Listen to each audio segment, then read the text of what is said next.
CNN, BBC, France, 24. I'm watching you all. I'm recording every lie.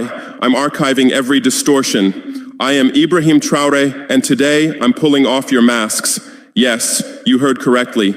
I, whom you call a young military junta leader, whom you brand as a dangerous radical, whom you serve up as an anti-Western dictator, am now telling you the truth. And this time you cannot turn off your microphones. This time you cannot turn away your cameras. This time your editors cannot cut this speech, because the world you monopolize no longer exists. Because millions will hear these words now, without passing through your filters, without being subjected to your distortions, without being muddied by your lies.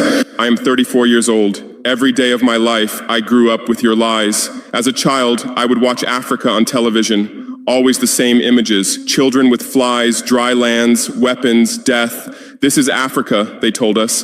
This is what Africa is. And we believed it. We were ashamed of ourselves. We were ashamed of our own lands, of our own people. But then I grew up. I read, I researched, I questioned, and I understood that the Africa you showed us wasn't real. The story you told us was a lie. The fate you imposed on us was a script you had written. For years, how have you portrayed Africa? How have you shown it? How have you sold it to your viewers? As if we were creatures who had no share of humanity, as if we were savages left outside of civilization, as if we were wretches waiting for you to save us. Every day, every hour, every minute, the same story plays on your screens. Hunger, war, disease, corruption, terror, chaos. These are the words that come to mind when Africa is mentioned.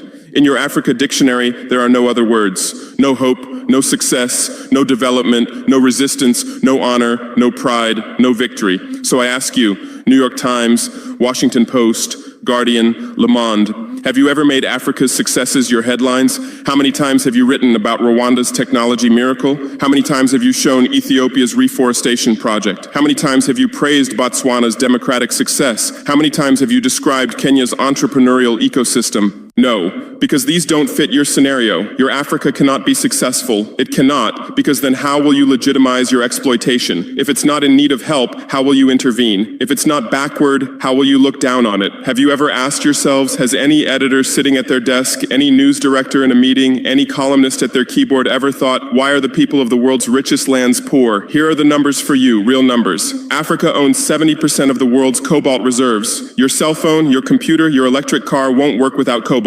This cobalt comes from Congo, but Congolese can't afford cell phones. Africa owns 90% of the world's platinum reserves. Catalytic converters, electronic devices, medical implants, they all need platinum. This platinum comes from South Africa, but South Africans are crushed by unemployment. Africa provides 30% of the world's gold production. Mali,